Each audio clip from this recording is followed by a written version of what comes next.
Welcome to LC Screen Talk. My name is Larry, and this is my review of Gold.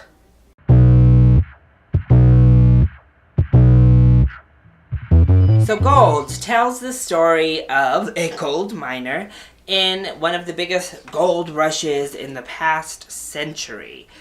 It was inspired by true events. So this huge gold mine is found in Indonesia, and then it kind of just details the story of what ensues from there. Honestly, I didn't know much about the film going in, other than it was about a gold miner and the fact that Matthew McConaughey was in it. I thought it was supposed to be kind of slated for awards season, but other than a one-off Best Original Song nomination, it's pretty much been shut out. And after seeing the film, I can tell you this is no awards contender. I ended up very meh when it came to this one. So to start with the positives, our performances are all very solid.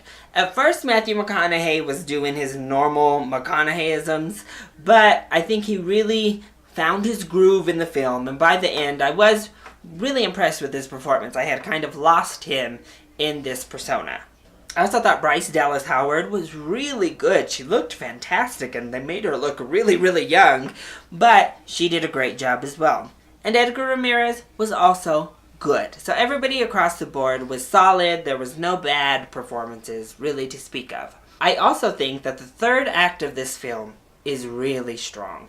I think it really starts to bring in the emotional impacts of what we've been building toward. We have some really great scenes in that third act, and some of the things start to actually come together.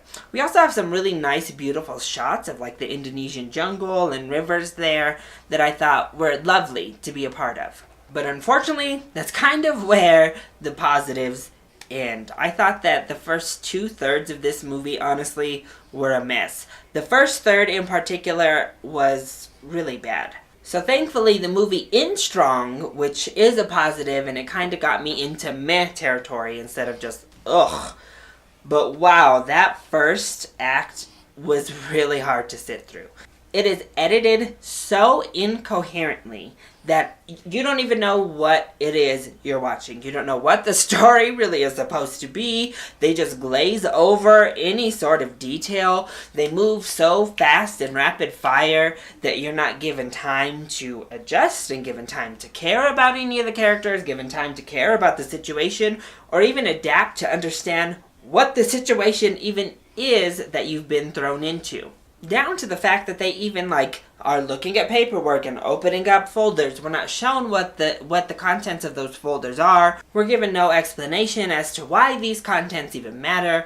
We don't have any sort of build-up or connection when they give these weird emotional payoff moments or exclamation points. So it all just felt so dead to me.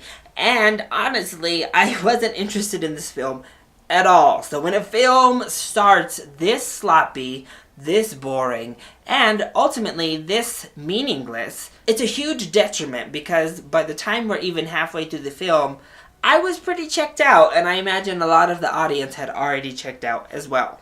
And the second act isn't much better, honestly. Big life events happen in the second act, but they're given no backstory. We don't have any sort of lead-in that gives us emotional tie-ins to the relationships or the business deals that are happening. Our main character isn't really all that likable, so it makes it hard to root for him as he's doing these things, as he's going through these trials and tribulations, and it continues to just slog along in this story that's really hard to care about. And I think this all can be attributed not only to poor, quick, ridiculous editing, but a really bad script. I didn't think the dialogue was very good. At some points, Matthew McConaughey was doing that crazy accent so hard that you couldn't even really understand the dialogue.